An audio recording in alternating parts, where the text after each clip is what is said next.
talaga, dead man na sila sa conviction kasi hindi na nila pinush na hindi dapat 16. Kasi kung 16 bakla, 13 lang kayo. So, minus kayo ng 3. Wala pa kayong 3. Kaso, yung mga nandyan sa inyo, feeling ko may mga babaliktad pa dyan. Quick observations, no? Mukhang totoo ang nilamon ng buhay ni Sheila, si Ante Jervil. Ang nilamon daw niya noon, sila Kapunan, yung mga private prosecutor. Kasi, ang humarap naman talaga sa pre-trial, hindi naman yung mga congressman na prosecutor. Ang humarap, mga private prosecutor, sila Kapunan. Di ba biglang niregla tong si Kapunan kahit menopause naman na siya? Di ba sabi niyan, niregla daw siya. Kung nakita natin si Ante Jervil, no, talagang hindi niya nasagot. Simple naman yes or no. Tinatanong lang siya kung emerald ng arraignment. Mahilig kasi mag-declamation si Ante Jervil. So, nag-declamation si Ante Jervil and na-imbierno si Ate Sheila. So, yung motion ni Jervil, strike out. Pagkatapos, himayin ni Ate Sheila ang rules of Senate, no, talagang pak! Hindi na nakasagot si Jervil. Kasi kung si Jervil may confidence siya, kung naniniwala siya dun sa kanyang sinasabi doon, sinagot niya yun eh. Hindi niya sinagot. Kasi parang, sige na, okay na. Parang napatingin na lang si Ate Jervil, okay, fine. Ganyan na lang siya. May ginawa rin yun ni Ate mo Sheila kay Jokno. Ginawa rin yun ni parang gustong bigyan ni Jokno si Ate mo Sheila na presiding officer etong si Ante mo Sheila, nakakadalawa na to tanong ng tanong sa prosecutor. Dapat di siya nagtatanong sa prosecutor. Ganyan-ganyan, kakadalawa na to, ganyan-ganyan. Si Ante mo Sheila. If we're going to look at the record, I was not asking the prosecutor. The question was directed to the presiding officer. Natahimik na uli si Angkol. Kasi kung naniniwala siya dun sa kanyang panindigan, nilaban niya yun. True. Kasi si Ate Sheila mo palaban eh. Ay, hindi, mali kayo. Ganun talaga siya. Gusto ko lang pakita yung vibe, no? Yung prosecutor, parang wala silang gana. Una-una, bakit ko nasabing walang gana? Yung speech, yung opening speech ni Ante Jervil. Bakla, aminin nyo, yung mga dilaw na nanonood dito or whatever, let's just look at it objectively. My God, it's rhetorically dry and full of demagoguery. So, alam na namin yung sinasabi mo, bakla, paulit-ulit mo sinasabi sa TV yan. Bakla, opening speech to. This is an impeachment trial. And you are impeaching a public officer who got the highest ever votes in Philippine history. So, hindi na kailangan i-justify yung impeachment kasi nag-i-impeachment na. Wala namang issue na i-justify mo pa yung impeachment. Kanina ba niya din-justify sa senator judges or din-justify niya sa taong bayan? In fairness, sinijustify niya sa taong bayan kung bakit kailangan ng impeachment. Kasi sinasabi ng taong bayan, ano ba yan? Siguro, feeling ko, nagkaroon sila ng internal survey na parang yung mga tao, ano ba yan? Wala akong pakialam nyo sa impeachment, ganyan.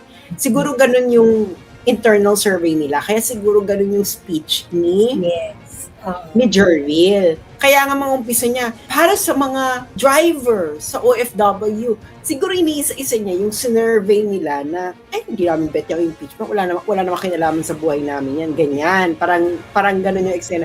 Sinabi niya na may kinalaman sa buhay nyo. Kaso yung explanation niya kung bakit may kinalaman sa buhay nila, lagpag pa rin. Kasi ang issue ng karamihan ng taong bayan ngayon yung flood control. Correct. Yung issue mo, gusto nang tigilin yung presidente. Napaka-self-serving no impeachment trial na. Violence daw, hindi natin kailangan ng violenteng vice president. Mali nga yung inaano niya eh. Parang sabi niya, first time natin ng vice president, magpapapatay ng pangulo para lang makaupo sa pwesto. Hindi ba yung sinasabi niyong threat, ang sinabi doon ni Inday, kung mamatay siya, tagihin niyang si ganyan. So, paano siya makakaupo kung patay na nga siya? Kaya nga gusto niyang, nagbilin siya, natigihin mo yan kung mategi ako. Hindi niya sinabing tigihin mo para makaupo ako. Alam niyo yung iba na yung accusation, biglang assassination attempt, as in live, as in ngayon, habang nakaupo. Wala namang ganun na. Saan ito kaya makikita mo talaga, the prosecutor, wala siyang substance. Tang-ina, kung sinong senador ang bumoto nito, kung makonvict dito sa Inay, tang-ina, lagot kayo taong bahay na tutang inang issue. Bakla, ano yun? Diba? So, feeling talaga, wala silang kalatuloy-toy. The opening speech is not opening. Ang hiling niyo pa i-compare si Luis Ro kay Miriam. Bakla, inang opening speech yan. Ina. Kahit siguro TV interview ni Miriam na hindi sinulat, mas maganda dyan. So, ang layo. Don't make it, it's not gonna happen. The comparison, like, super layo. Kung ito ang Miriam defensor ng Gen Z, I really feel sorry for you because the standards plummeted so much for your generation. Kung ito na yung kabibiliban ninyo, kawawa Parang- kayo. Oo, nakakaawa kayo. But do I care? I don't really care because that's your life, to each their own. Sinircle out niya yung kanyang opening statement by saying na Vox Populi es Suprema Lex, ganyan. The voice of the people is the supreme law. Bakla ka ng taon. Bakla ka ng taon. Ang gusto niyong ipa-impeach yung pinili ng taong bayan ng 32 million. Yun ang supreme law nung nangyari noong 2022. She received the highest mandate of any national politician. Yun na yung supreme law eh. Sabi, according to your, parang final, yung pag-circle out mo ng iyong opening statement, sinasabi mo na at the end of the day, kaya nyo ginagawa to kasi nga nakikinig kayo sa voice of the people. And the voice of the people is the supreme law. Eh dito pa lang din na kayo nakinig, be. Walang survey na nagsabi na nasa bottom ng satisfactory and approval rating si Inday, mga putang ina nyo. Tapos ang final mo is, the voice, kasi kaya namin ginagawa ito kasi, kaya namin ginagawa ito dahil the voice of the people is the supreme law. Yung presidente nyo, negative. Siya yung negative bakla. So parang, ang labo nyo. Feeling ko talaga malulungkot ang beshi nyo kasi dineclare na 16 ang needed to convict. Bakla wala nang pumalag. Wala na pumalag, oo. Hindi, isa lang ibig sabihin niya kung bakit wala nang pumalag. Ano? They don't care anymore about convicting Sara. Hmm. Ito mga nangyari kay Marcoleta, kay Marcoleta, this is revenge. At ang kinaka, ayaw mo tumigil Gagamitin na lang nila tong impeachment as smokescreen and then they're gonna do other things behind the scene like focus on the no election scenario. Oo, or kukunin na lang nila yung gaano na sila, mag-iimpakan na sila. Well, depende kung na-defrost na yung pera, Kasi nabigyan na ng go signal ng Sandigan Bayan eh. Kasi yung claim na lang talaga ng Philippine government ang balakid para ma-defrost po ang fruits and vegetables. Okay. Walay na. Biglang dinrap na ng Sandigan Bayan ang claim ng Philippine government sa frozen fruits and vegetables. So, ibig sabihin, mukbang na ng gulay at prutas. Kaya siguro gusto rin nila na magpatuloy kasi nga pag nakabalik si Inday, pagkasasabi na lang ibabalik niya yung kaso. Ibig sabihin na tapos na yung claim ng Sandigan Bayan, so i-abolish na yung PCGG. Dapat. Kasi may sunset clause naman talaga yung PCGG eh. So, ganun ba yan? Abolish na? Feeling ko talaga dead man na sila sa conviction kasi hindi na nila pinush na hindi dapat 16. Kasi kung 16 bakala, 13 lang kayo. So, minus kayo ng 3. Wala pa kayong 3. Kaso, yung mga nandyan sa inyo, feeling ko may mga babaliktad pa dyan. Oo. At feeling ko, kung hindi sila babaliktad, mag-abstain. So, mababawasan, Oo, mabawasan. Una-una, kita mo na hindi sure ang conviction. Kung senador ka, join ka ba dun sa 13? Mag-abstain na lang ako, bakla. Kung hindi ako join ng mag-abstain na lang ako. Diba? Kasi hindi na talaga siya mako-convict. Una-una, hindi na siya mako-convict. Tapos, ito pa nakakaloka. Yung mga tao nyo, yung mga kasama nyo dyan, hindi marunong sa batas. Yung sa kabila may Cayetano. Tinanggal nyo lang si Marcoleta para mabawasan ng isa pang maingay. So, dalawang Cayetano. Ay, may Marcos pa. Marcos pa na marunong din sa Emerald. Very articulate and very sharp. So, kahit yung tatlo lang, ano pa naman niya doon? So, anong gagawin nyo? Malalampaso kayo? Ano ikikenat-kenat nyo lang yung eksena? So, can you imagine, nagtanggal kayo ng tatlo. So, wala pa rin. Talo pa rin kayo.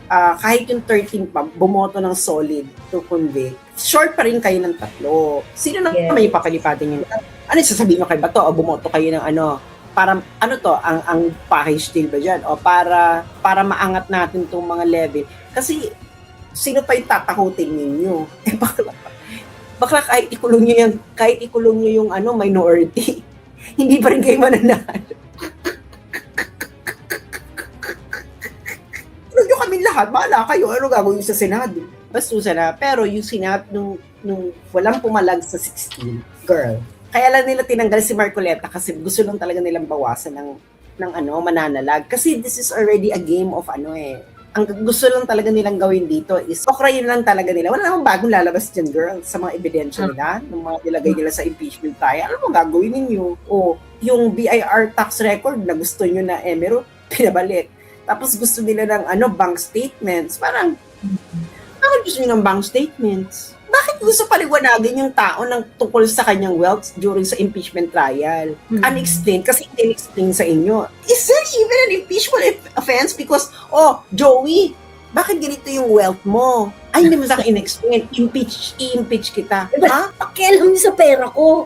Diba? Well, anyway, early part of the impeachment trial, Senator Alan Peter Cayetano and Senator Pia Cayetano emphasized the need to clarify issues, procedural issues, para dito sa impeachment trial. And I think that is a very, very important question. As we go along, merong hanging question dito na, is the Senate doing the right thing?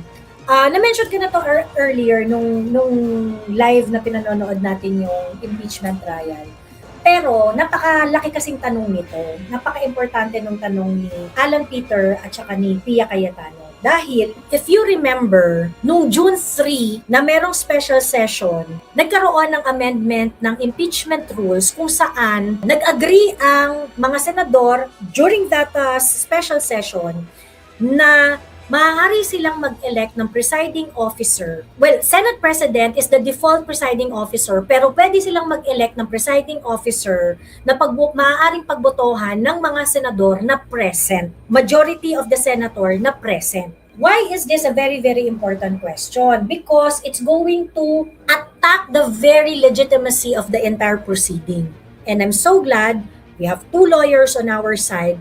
This question was floated, okay? And there's also a Supreme Court petition pertaining to the same, questioning kung legal ba yung mga ginawa ng Senado noong June 3, yung special session noong June 3. And one of those acts, itong ang amendment na to ng rules. I cannot emphasize more na alam ng Senado na they are violating their own rules. Why? Bakit alam ng Senado na vina-violate niya yung sarili niyang rules? Because when the Cayetano-led majority tried to amend the rules, the Tito Sotto-led minority at that time questioned the amendment. And ang isa sa mga argumento na pinoffer nila during that time was the fact na hindi kasi natin po pwedeng pagdesisyonan yan ngayon kasi you have to give us at least 1 day.